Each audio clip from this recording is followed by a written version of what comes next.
nosso primeiro painel tem como título A Luta em Defesa do Rio Camaquã e do Bioma Pampa. E para o tal, eu gostaria de convidar aqui para a mesa também a professora Jaqueline Durigon, é bióloga, licenciada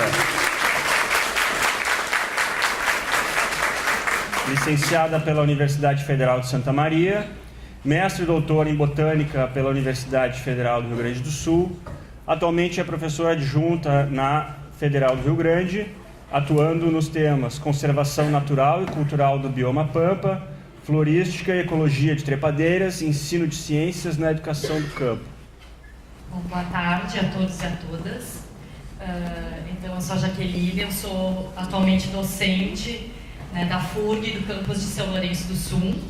Eu sou bióloga, mestre e doutora em Botânica. Também sou representante da FURG no Comitê de Gerenciamento da Bacia Hidrográfica do Camaquã. Então, eu só queria fazer um informe, né, que o presidente Renato está doente, por isso ele não pôde estar presente, mas a gente tem outros representantes do comitê aqui, que é um ator importante, né, nesse processo, principalmente de Caçapava do Sul, que a gente está vivendo. E queria agradecer o convite do Rafael, do Rodrigo, né, e dizer que é uma satisfação estar aqui. Tem alguns colegas aqui também presentes, os estudantes de São Lourenço do Sul, né? Vários amigos que eu conheci nessa luta, Bagé, Cristal, Caçapava do Sul, que sim, também está na luta, muitos também contra, aqui a minha estudante, Arambaré, Cristal, Amaral Ferrador, Encruzilhada, né? Eu queria dar um bom dia aos meus amigos. E também ao professor Paulo Braque, que foi meu professor. É uma alegria estar compartilhando essa luta com o professor Paulo Braque, que é um dos poucos docentes ali do PPG que faz a militância política e ambiental, que para mim sempre foi um exemplo. Para mim é um prazer estar compartilhando essa luta contigo, professor. Então, porque tem bastante slide, então vamos começar.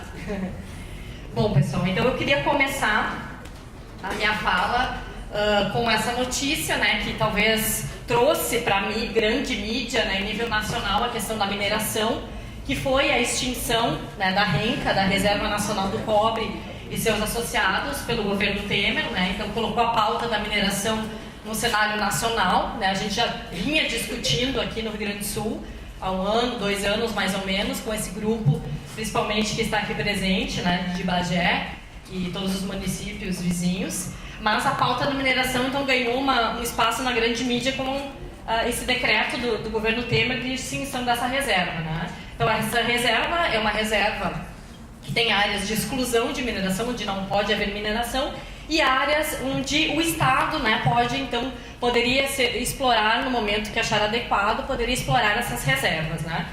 Mas o que a gente viu com a extinção dessa reserva é que o capital, né, as empresas privadas poderiam passar a explorar esses metais na Amazônia, né? Então, aí ganhou uma repercussão nacional a questão da mineração.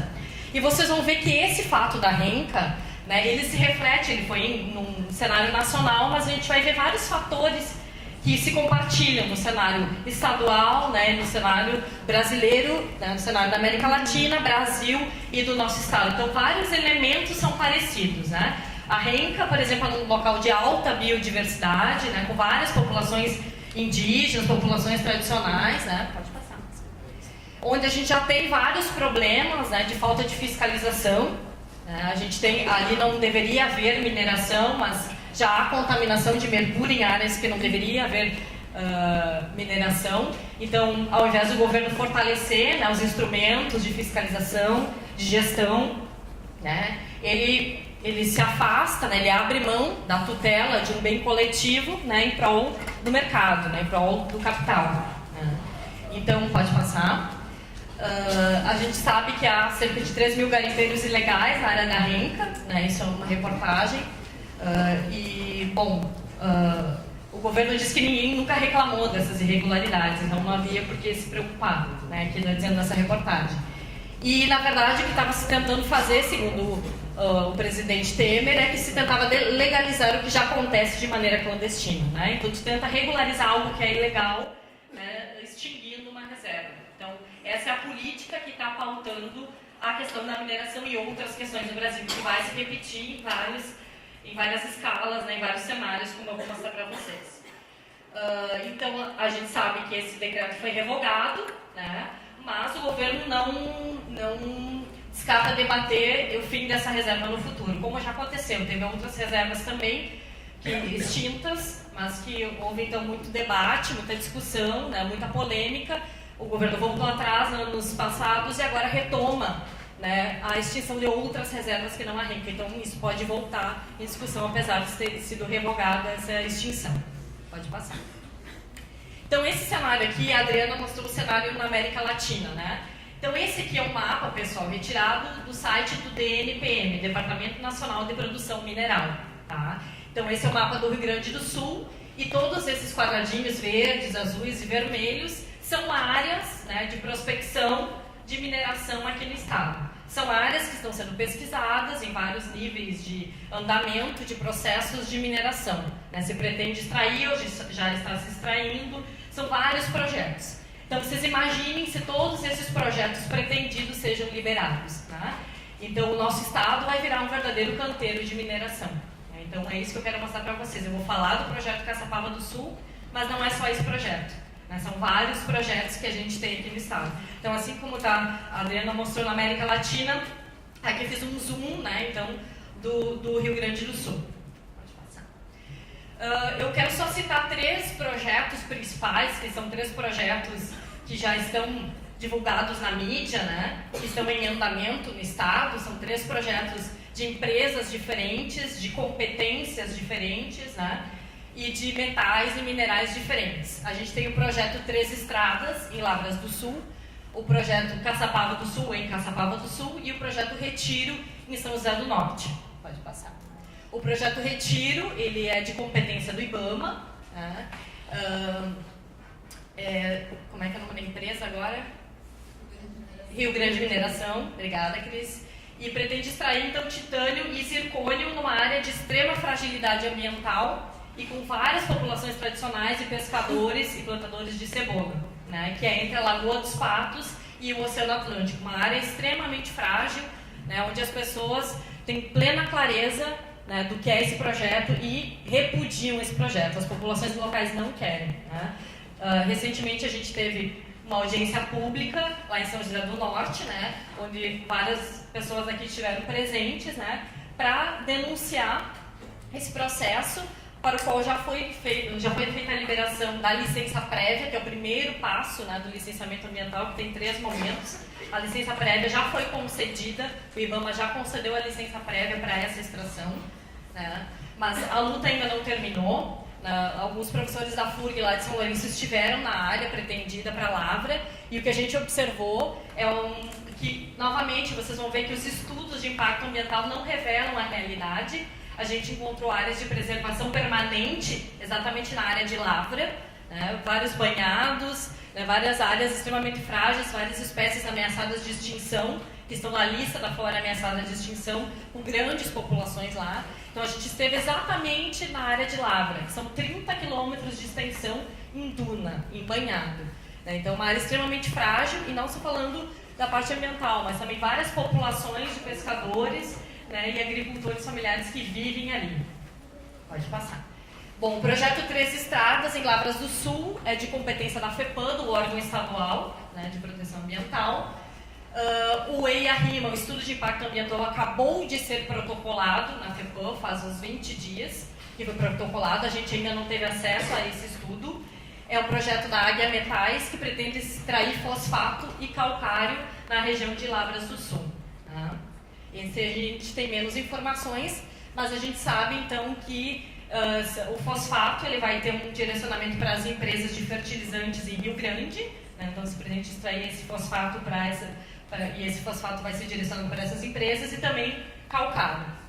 Então vocês podem já no site do projeto Fosfato, é um site bem interessante, vocês podem ter várias informações ali. A gente está aguardando então a disponibilização desse estudo de impacto ambiental, né, para verificar como que sai esse estudo.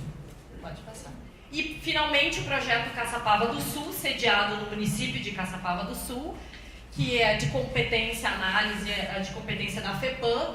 O EIA-RIMA foi protocolado em 2006, E esse projeto é o projeto da Votorantim Metais, a mesma Votorantim, né, grande empresa Votorantim da celulose, e pretende extrair cobre, zinco, chumbo, prata e talvez ouro na região de Caçapava do Sul. Tá? Então vou me concentrar um pouquinho mais nesse projeto, né, que é o que me foi solicitado aqui pela comissão.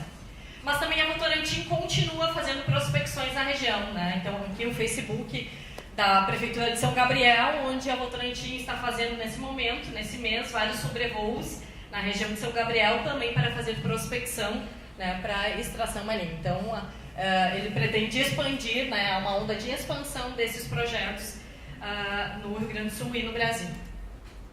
Bom, então apesar de serem locais diferentes, empresas diferentes, minerais e metais diferentes, a gente vai ver que todos esses projetos têm muitas coisas em comum, né? Eles sempre estão em áreas de extrema de alta biodiversidade, né, onde vivem várias populações tradicionais. Essas empresas, elas chegam nesses municípios muito antes de se apresentarem com esse projeto, né? Elas vão para as escolas, né? 5 anos antes delas apresentarem esses projetos, elas estão fazendo os projetos com as escolas, com as prefeituras, e depois de certo tempo, então, aparece essas ideias da extração de minério. Então, todos eles a gente encontra esse padrão. Pode passar. Então, por exemplo, aqui eu peguei do site da Votorantim e do site da Águia Metais, vocês veem que é muito parecido o tipo de atividade, né? À tarde na praça, ao domingo na praça, conversando com a população. Ou atividades com as escolas. A gente encontra o mesmo tipo de atividade em várias dessas empresas, tá? E isso tudo, pessoal, como aconteceu no Peru nos anos 90, né, o Brasil também está vivendo isso agora. Né? Nós temos um Plano Nacional de Mineração 2030, um plano do governo federal, né, onde se pretende aumentar e muito a nossa produção de minérios. Né? Então a gente pode ver aqui alguns dos objetivos, né, desse Plano Nacional de Mineração, e ele pretende incidir exatamente sobre essas áreas, né? Essas áreas onde vivem populações tradicionais, área de mineração em terras indígenas, e propõe exatamente a compatibilidade entre a agenda ambiental e a agenda da mineração, né, como se isso fosse possível de ser compatibilizado. Né? A gente vai ver depois que não é tão fácil assim, na minha opinião, não existe essa compatibilidade, né? Então, esse processo que o Peru viveu, de alteração de marco legal, a gente está vivendo agora também. Pode passar. Então, isso tudo faz parte do pacote de medidas, né, na área de mineração. Né? Então, porque há um programa de revitalização da indústria mineral brasileira, né, e apesar do ministro de Minas e Energia negar, né, se está propondo alterações no marco regulatório da mineração no Brasil, onde se pretende aumentar, então, com a desculpa, né, com o objetivo de aumentar a arrecadação do país, né, aumentando os royalties da mineração. Então, a gente vê que há uma expansão, há uma alteração da legislação em prol desses mercados, assim como a Adriana comentou, né, que aconteceu no Peru na década de 90. Bom, agora me concentrando, então, no projeto Caçapava do Sul, pode passar. Então, Caçapava do Sul é um município que se localiza na região central do estado, né, no bioma Pampa, né, que é o bioma que ocupa a metade sul do nosso estado, e numa região chamada de Serra do Sudeste, né, que é uma das regiões mais antigas do bioma Pampa, e hoje em dia ela é tida como a região mais conservada deste bioma aqui no estado. Então, nesse local, a gente vê aqui um mapa das áreas prioritárias para conservação, focando no Rio Grande do Sul. Esse é um mapa produzido pelo Ministério do Meio Ambiente, onde ele estabelece as áreas prioritárias para uso sustentável e conservação da biodiversidade brasileira. As áreas em vermelho, que é onde está a Caçapava do Sul, que é o Alto Camaquã, é uma área considerada de extrema importância para a conservação e uso sustentável. Então, a gente vê esse tipo de paisagem, né? Afloramentos rochosos, campos entremeados com capões, rios, né, com florestas ribeirinhas e várias espécies, aqui eu coloquei de plantas porque eu sou botânica, né, mas várias espécies de plantas endêmicas e em vários estágios de ameaça, segundo a nossa lista da flora estadual ameaçada de extinção. Então também é um local, pessoal, onde há vários arranjos produtivos locais bem instituídos, né? Muitos aqui trabalham nesse local, tem a sua história nesse local, né? A gente sabe que o Pampa, na visão dessas pessoas, é um território de alta complexidade, onde eles têm relações históricas, sociais e culturais, o Pampa, já se sabe por várias pesquisas, inclusive aqui da nossa universidade, aqui da URGS, que a pecuária extensiva ela é compatível com a conservação dos sistemas campestres se o manejo é feito de forma adequada. Então a gente tem toda uma vocação, né, voltada não só para a pecuária, mas para a produção de alimentos, né, no bioma Pampa, utilizando a flora nativa, né, os recursos nativos. A gente tem uma imensa biodiversidade nativa que poderia ser muito melhor compreendida e ser fonte de renda para as populações. Aqui também, a Unesco também reconhece essa região do Alto Camaquã, de Caçapava do Sul, como uma área muito relevante, né? Algumas regiões do mundo são colocadas nessa categoria de áreas famosas, áreas montanhosas famosas. E o Alto Camaquã é considerado uma dessas áreas, não só pela sua beleza cênica, mas por ter essa relação de sustentabilidade no uso dos recursos.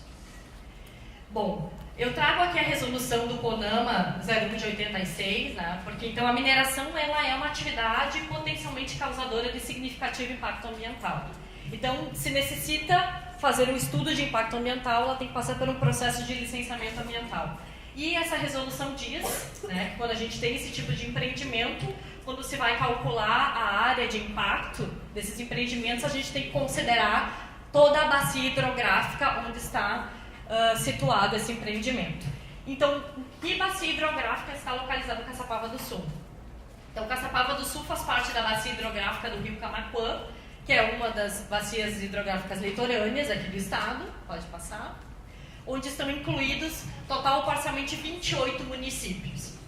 Então, pode passar. Então, a gente tem no Alto Camaquã, lá na cabeceira de bacia, nas nascentes, Bagé, Lavra, São Gabriel, Dom Pedrito, Médio Camaquã, Encruzilhada, né? A gente tem Santana da Boa Vista, no Baixo Camaquã, São Lourenço do Sul, Cristal, Camaquã. Então, todos esses municípios fazem parte, estão interligados por esse rio Camaquã. Então, fazem parte dessa bacia hidrográfica, que é uma unidade de gerenciamento desses municípios, dessa paisagem. Então, se a gente pensar na bacia, temos que pensar em toda a bacia. Se temos um empreendimento de mineração em cabeceira de bacia, lá em Caçapava do Sul, a gente tem que pensar em toda ela. Então, no Baixo Camaquã, de novo, o mapa das áreas prioritárias para conservação, a gente tem ali também áreas de extrema importância, de novo em vermelho, né? Cristal, Camaquã, ali onde então o rio Camaquã encontra a Lagoa dos Patos, também é uma área de extrema importância para a conservação. Então, de novo, né, a gente está atingindo essas áreas. Pode passar. Que são áreas, então não tem, vamos dizer que a atividade pecuária não é tão grande, tão expressiva como no Alto Camaquã, mas a gente tem a pesca, os pescadores artesanais lá em São Lourenço do Sul, a gente tem a produção de cereais, a produção de a fruticultura, meliponicultura, sempre é difícil. O turismo muito forte nessa região em função da Costa Doce, né, nas praias de água doce. Pode passar. Então, pessoal, a gente vê, né, que todas as atividades produtivas, agricultura, pecuária, os bovinos, né, todas essas atividades, na verdade, elas dependem de recursos naturais e serviços ecossistêmicos prestados pelo meio ambiente, né? Então, a água para irrigação, o próprio recurso pesqueiro para os pescadores artesanais vem de serviços ecossistêmicos prestados pela natureza, além dos serviços de regulação de temperatura, umidade, né, controle da erosão, que são todos serviços que a gente se utiliza para a produção de alimentos e a nossa vida. Além dos serviços, a manutenção dos modos de vida da população. Toda aquela configuração de paisagem que nós nos utilizamos para construir a nossa história. Então, a natureza nos oferece vários serviços ecossistêmicos, né, que nós temos a obrigação, né, de conservar. Bom, trazendo um pouquinho da história de Caçapava do Sul para entender o cenário atual, Caçapava do Sul já viveu um processo de mineração.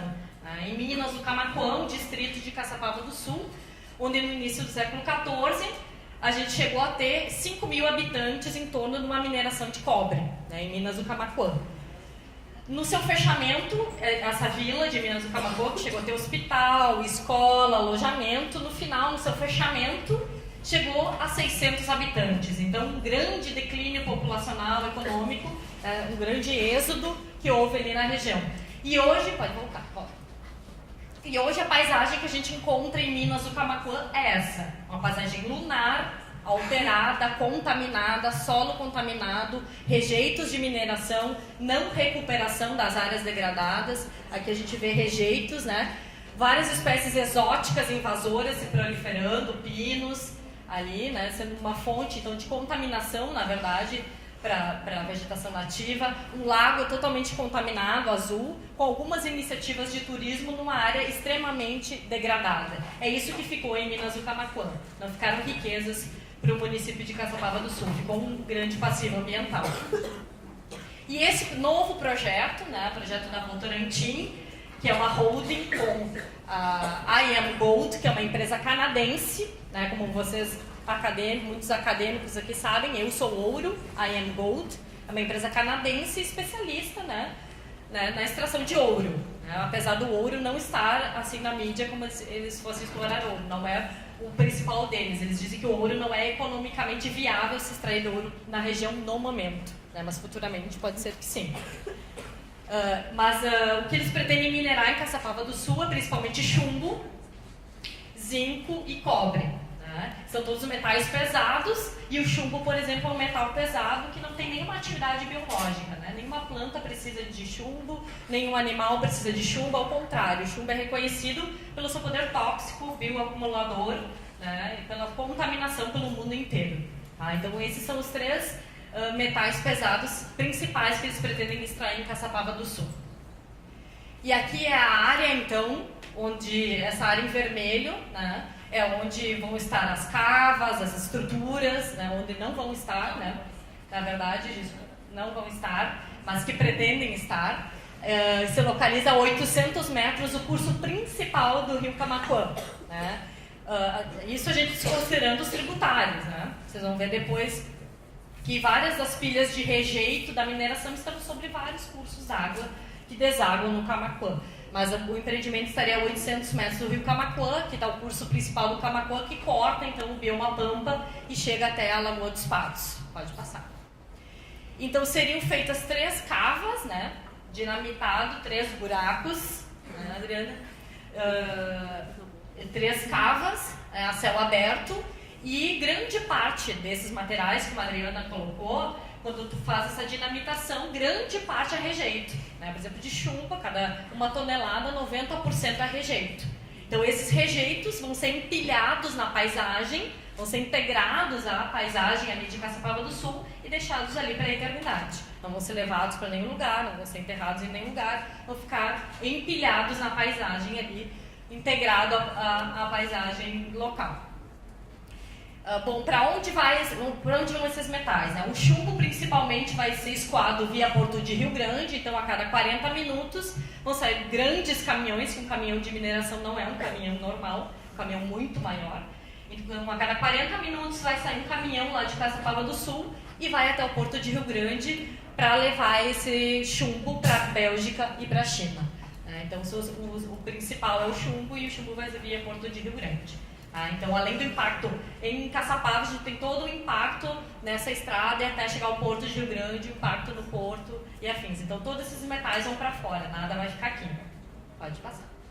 Como eu falei para vocês, a mineração, ela exige, então, esse tipo de atividade exige a elaboração de um estudo de impacto ambiental e de um relatório de impacto sobre o meio ambiente, né, que aborda, entre outros aspectos, eles têm que fazer o levantamento do meio físico, do solo, da água, do ar, do meio biótico, da flora e da fauna, do meio socioeconômico, quem são as pessoas que moram na área de influência, qual é a economia, eles têm que fazer todo esse levantamento.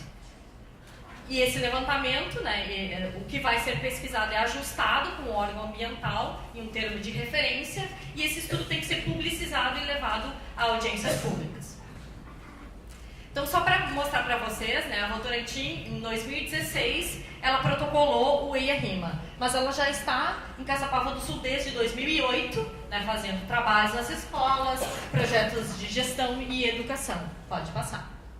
E, então, em 2016, foi protocolado então, o EIA-RIMA e, naquela época, a ideia é que a licença prévia fosse liberada até o final do ano, de 2016, e a licença de instalação até o final de 2017. Né? Até o momento não foi liberada a licença prévia por esse grande movimento, esse grande levante que tem sido feito, que partiu né, dos movimentos sociais, das pessoas do local. Bom, então foram feitas 2 audiências públicas iniciais, uma em Minas do Camaquã e uma em Caçapava do Sul. Pode passar.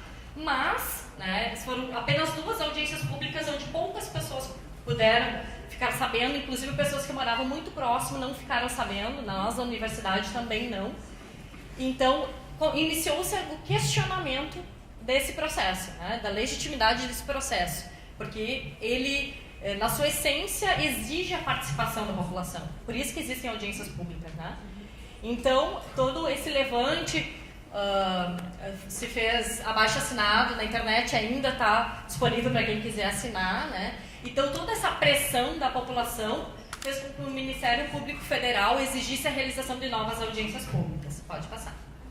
Que foram realizadas, então, em Santana da Boa Vista, em Bagé e Pinheiro Machado, em novembro de 2016, uma grande participação e um grande não à mineração, né? Então, a gente ouviu várias pessoas que trabalham, que vivem aquele lugar, pessoas de vários municípios se manifestando contra esses projetos nessas 3 audiências públicas.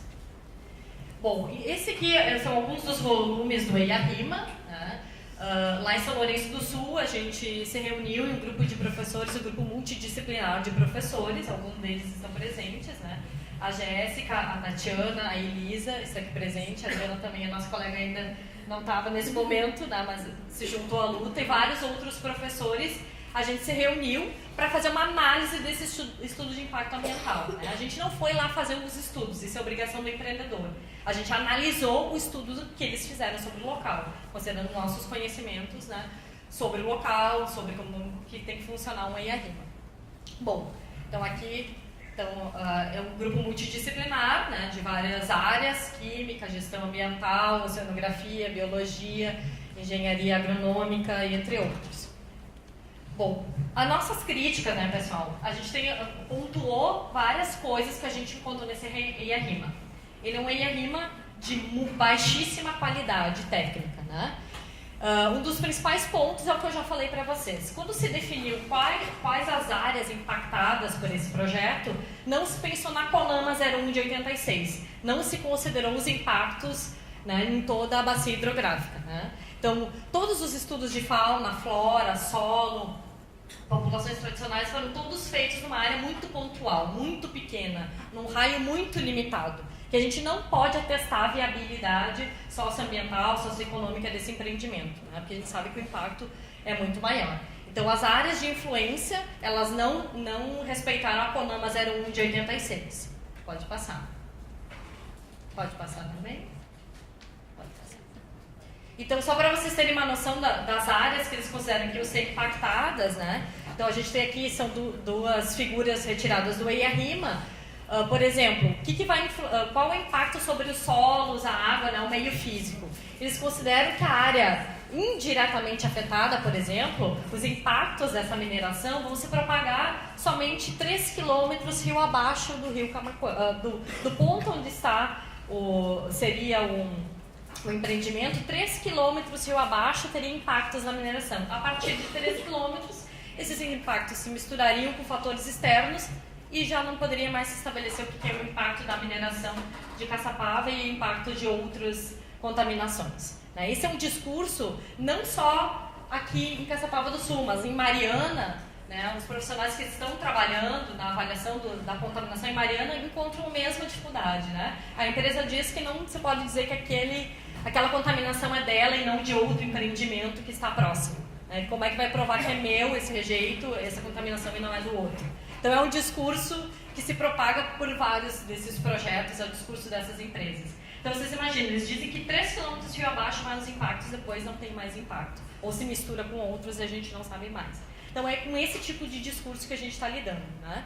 Ou seja, sem embasamento técnico. Isso não existe, né? Quem disse que vai fazer 3 km? Esse número, 3 km, quem é que estabeleceu? Onde é que está escrito isso, né?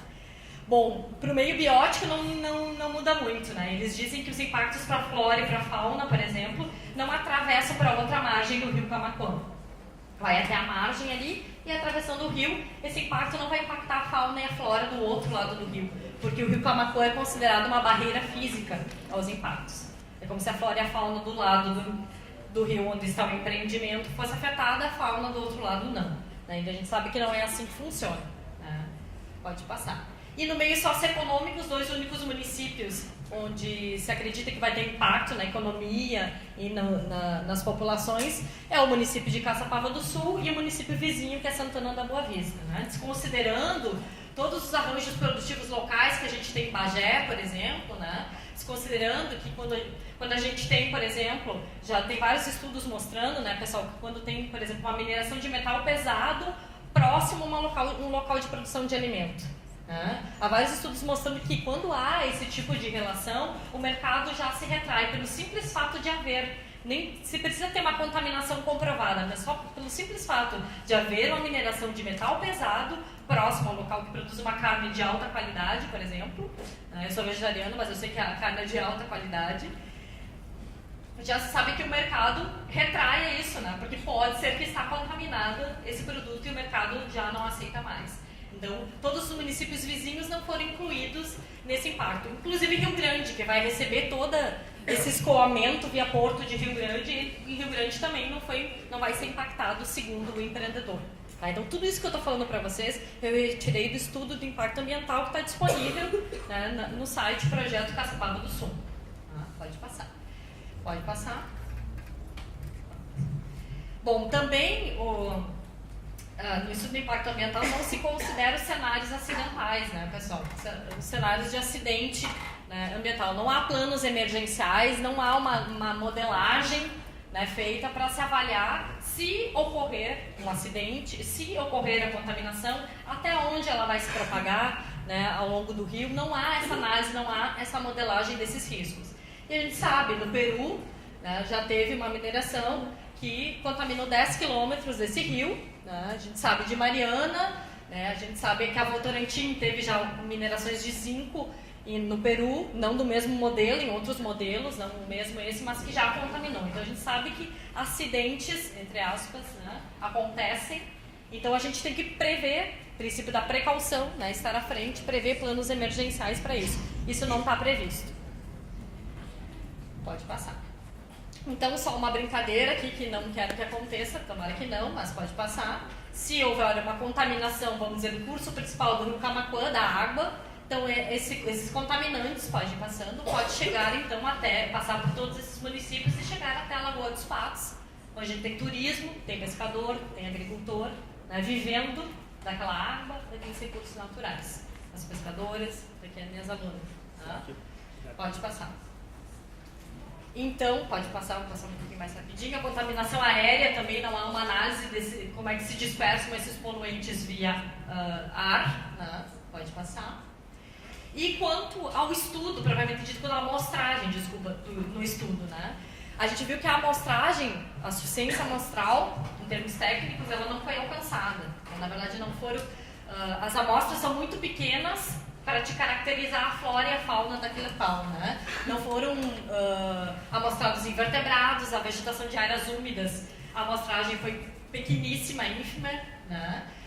Quanto às espécies ameaçadas de extinção, muitas não foram relatadas no estudo, né? O professor Paulo Braque já tem visualizado pelo menos 4 espécies de plantas que são ameaçadas de extinção, que ele visualizou na área e que não constam no estudo, né? Além de várias outras que podem ocorrer na área. Pode passar. Aqui, por exemplo, a gente tem esses pontinhos, são espécies ameaçadas, e ali em rosa é a área de influência direta do empreendimento. Então a gente tem várias espécies de plantas, animais ameaçados na área, diretamente afetada. Pode passar. Também, pessoal, não foi feita uma análise do impacto hidrológico desse empreendimento no Rio Camaquã. O próprio empreendedor coloca no estudo que eles vão suprimir 24 nascentes e 25 olhos d'água, né, vão alterar o regime fluvial do rio, vai haver uma diminuição da vazão, supressão de APP e assoreamento. Isso está no estudo, né, e mesmo assim não foi feito um estudo do impacto de tudo isso no regime hidrológico desse rio, que já sofre há muitos anos, né, com vários impactos, assoreamento. Né, o pessoal que fez a descida do Rio Camaquã de caiaque viu vários pontos criticamente assoreados, né, que a gente precisa resolver isso, né, e não trazer mais um problema, né, para esse rio. A gente precisa proteger ele e não atacar ele mais ainda. E outro ponto muito crítico é o que foi falado aqui, né, a recuperação de áreas degradadas, né, o plano de recuperação de área degradada. Todo empreendimento é obrigado a fazer um plano, né, monitorar isso ao longo do tempo. É ridículo o plano de recuperação de área degradada apresentado. Na verdade, ele é uma intenção de plano, né? Em 2033, eles vão detalhar melhor como que vão fazer isso. Né? Então, na verdade, ele não mostra como é que vai ser feito o monitoramento a longo prazo dessas pilhas de rejeito e estéreo que eles vão deixar na paisagem, como é que vai ser a drenagem, né? Então, a revegetação, muitas espécies exóticas vão ser utilizadas na revegetação e eles colocam que eles vão recuperar, vão incorporar aquilo à paisagem com espécies do local, mas na verdade o que a gente vê citado são espécies exóticas, muitas delas invasoras. Pode passar. Então, aquilo que a Adriana falou, ela já viveu, o Peru já viveu tudo isso que a gente está vivendo, agora começando a viver, e eles têm vários exemplos para contar para nós, né, Adriana? Que a gente tem que ouvir. Esse aqui é um exemplo, né, do Cerro de Pasco, né, Adriana? Talvez depois de tarde a gente pode falar um pouquinho mais. Que é uma grande mineração que dividiu uma cidade, né, foi feito no meio de uma cidade, e o que a gente encontra é uma área extremamente contaminada por chumbo, né? Extremamente contaminada. A Adriana me passou alguns vídeos, né, do pessoal da saúde, né, dos postos de saúde, falando sobre o nível de chumbo no sangue das crianças, principalmente, que estão muito acima do permitido, né, lá no Peru. E essas crianças com altos níveis de chumbo no sangue, elas têm grandes problemas. A Fábia, a prefeita aqui da área da saúde, também pode falar. Tem grandes efeitos na capacidade cognitiva dessas crianças. Elas normalmente acabam deixando as escolas, né, porque elas não conseguem acompanhar o ritmo das demais crianças, porque elas têm um atraso, né, problemas cognitivos. Pode passar. Então, só uma frase eu retirei de uma tese que fala um pouco sobre essa contaminação de chumbo, que em crianças ele provoca um atraso físico e mental, perda de concentração e diminuição da capacidade cognitiva. Pode passar. Então, pessoal, já estou terminando. Então a gente já conhece essa empresa Votorantim de outros carnavais, né, da celulose, que deixou um grande passivo ambiental, foi uma grande promessa para muitos em Muricita, que prometeram mundos e fundos para ele na época e foram embora e deixaram nada. Né? A gente sabe da Votorantim em outros estados do Brasil, passivos ambientais, no Paraná, no Rio São Francisco. A gente sabe do caso de Mariana, que não é Votorantim, mas é uma mineração, uma grande mineração, que... Bom, não vou nem comentar, não dá tempo. A contaminação em portos, como no Chile, os portos que não têm mineração na cidade, mas que é escoada a produção por esse porto, esses portos estão contaminados. A FEPAM já sabe que esse estudo não é bom, tanto que ela pediu novos estudos para o empreendedor, que tem que ser entregues até o final desse ano. E na região de Caçapava do Sul, a gente já tem vários outros empreendimentos não fiscalizados pela FEPAM. Então, como é que a gente vai liberar mais um grande empreendimento altamente contaminante, com alto potencial poluidor, se a gente não consegue nem fiscalizar aqueles que estão lá atualmente, né? Então, o IBAMA, em São José do Norte, não pôde comparecer à audiência pública por falta de recursos. Né? Então, como é que o IBAMA vai fiscalizar a mineração em São José do Norte? Como é que a FEPAM vai fiscalizar a mineração em Caçapava do Sul? Né? Então, há uma grande contradição nisso. Pode passar. E vários municípios aqui presentes estão se engajando nessa luta, e que bom que Porto Alegre é importante, é simbólico, né? A gente tem a discussão aqui na capital, né? Então vários municípios estão se engajando nessa luta e se dando conta, né, desse grande perigo. Pode passar. Então, alternativa sim a gente tem, Bagé mostra isso, né? A gente tem plantas nativas, a gente tem uma grande capacidade de formar cooperativas, a gente tem que fortalecer as escolas do campo, a gente tem muita alternativa aqui para o Estado reconhecido pela produção de alimento. E a questão do extrativismo, a Adriana já falou, né? E na verdade, o extrativismo associado à mineração exatamente se contrapõe às atividades extrativistas das populações tradicionais, inclusive aquelas que vivem na bacia do Camaquã. Pode passar para o último slide. Pode passar. Pode passar. Pode passar. Então, aqui eu coloquei uma foto do site da Águia Metais, como eles veem o bioma Pampa, um campo rapado com espécies exóticas invasoras. É assim que eles veem o Pampa, está lá no site deles. E aqui eu tomei liberdade de pegar uma foto do Guilherme Colares, lá no Rincão do Inferno, e é assim que a gente vê o Pampa, com pessoas, pescadores, com agricultores, com pessoas com cultura, com história e com muita biodiversidade. Então, esses são os dois contrapontos. A extração, né, e a visão do empreendedor, e esse é o extrativismo das populações tradicionais, e é isso que a gente está defendendo aqui. Tá bem? Obrigada, desculpa a demora.